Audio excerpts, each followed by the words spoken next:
What if the fate of a nation rested on just 107 days? Imagine waking up one morning as the Vice President of the United States, and by nightfall, you are the presidential nominee of your party. No long primary season. No gradual buildup. No months of preparation. Just a phone call that changes everything. That is the premise of 107 Days, the gripping political memoir by Kamala Harris, the 49th Vice President of the United States. In this powerful book, she recounts the Whirlwind 2024 presidential campaign that began on July 21, 2024, when Joe Biden stepped aside from the race due to concerns about his age and capacity, and ended 107 days later in one of the most consequential elections in modern American history against Donald Trump. This isn't just a political memoir. It's a countdown. It's a pressure cooker. It's a story about leadership when there is no time to hesitate. And today, we're diving deep into what those 107 days really meant. Part 1. The Call That Changed Everything. The book opens with a moment that feels almost cinematic. Harris describes receiving the call that would alter the trajectory of her life and potentially the country's future. President Biden had decided to step down from the race. The party needed a nominee. The clock was ticking, and suddenly all eyes turned to her. There's no triumphant music in this moment, no dramatic speech, just shock, silence, and then responsibility. Harris writes about the surreal weight of understanding that history had just knocked at her door. Not months from now, not next year, now. Within hours, conversations began with party leaders, allies, advisors, family. What would this mean? Could she unify the Democratic base? Could she mount a viable national campaign in just over 3 months? The title 107 Days isn't symbolic. It's literal.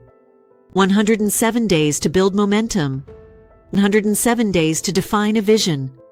107 days to convince millions of Americans that she was ready to lead. This wasn't a marathon. It was a sprint inside a marathon. And once she accepted, there was no turning back. Part 2. Building a presidential campaign in record time. If you've ever wondered what it takes to build a national campaign, this section of the memoir is eye-opening. Campaign offices had to be opened across battleground states. Staff had to be recruited. Strategies had to be drafted. Messaging had to be sharpened. Fundraising had to begin immediately and at historic levels. Normally, candidates spend years building infrastructure. Harris had days. She writes candidly about the chaos of those first weeks. Conference calls stretching past midnight, rapid-fire strategy sessions, constant media inquiries, and the pressure to project confidence, even when everything behind the scenes felt like organized urgency. Fundraising became an immediate priority. Millions of dollars needed to be raised quickly to compete with a well-established opponent. Every speech, every appearance, every handshake carried dual meaning: inspire voters and fuel the campaign. But the bigger challenge wasn't just money. It was unity. The Democratic Party was diverse, passionate, and at times divided. Harris had to bring together progressives, moderates, longtime Biden supporters, and undecided voters, all while defining her own identity separate from the administration she had served in. She reflects on how delicate that balance was. Honor the work of the administration, but also present a forward-looking vision. Continuity and change. Stability and energy. Experience and renewal. All compressed into 107 days. Part 3. The personal toll behind the podium. What elevates 107 days beyond a political recap is its intimacy. Harris doesn't just describe strategy. She describes exhaustion. There are moments in the memoir where she admits doubt crept in. Not doubt about her values, but doubt about whether any human being could sustain the pace. Early morning flights, late night briefings, endless public appearances, constant scrutiny, and behind the scenes, quiet conversations with family. She writes about leaning on her husband, siblings, and close friends. About stolen moments of stillness in hotel rooms. about the emotional paradox of standing before thousands of cheering supporters and then returning to solitude. Running for president isn't just a public act. It's a personal sacrifice. Every word dissected, every gesture analyzed, every mistake magnified. As the first woman, first Black American, and first South Asian American vice president, Harris had long been accustomed to scrutiny. But this was different. The symbolism of her candidacy amplified everything. Representation can be empowering, but it can also be heavy. She reflects on the invisible weight of knowing that for many people, her campaign meant more than politics. It meant possibility. Part 4. The Relentless Campaign Trail. The campaign trail in 107 days reads like a political thriller. Swing states, packed arenas, televised debates, town halls filled with urgent questions. Harris describes the energy of crowds, the chants, the signs, the hopeful faces. She captures the electricity of rallies where people weren't just attending a political event, but participating in what they believed was a defining moment in history. Then there were the debates. Facing Donald Trump meant facing a seasoned political opponent known for sharp attacks and unfiltered rhetoric.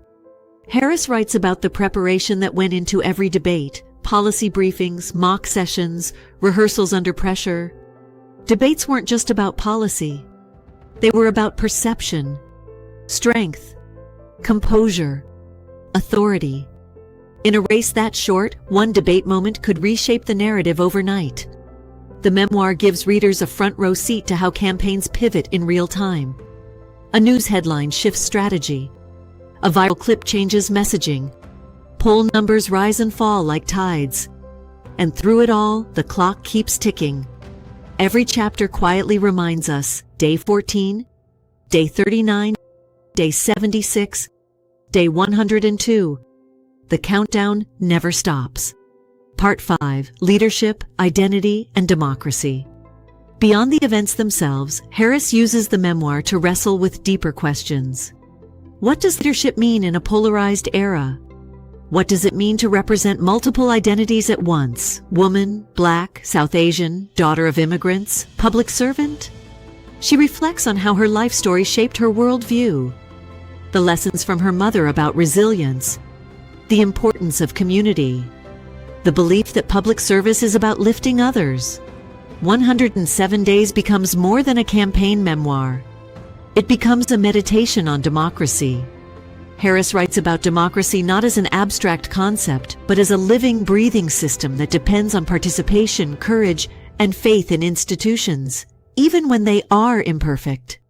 She acknowledges the divisiveness of modern politics, but she frames her campaign as an act of belief that voters still care about truth, fairness, and opportunity. Even in defeat, she argues, showing up matters. Because democracy only functions when people engage. Part 6, The Outcome.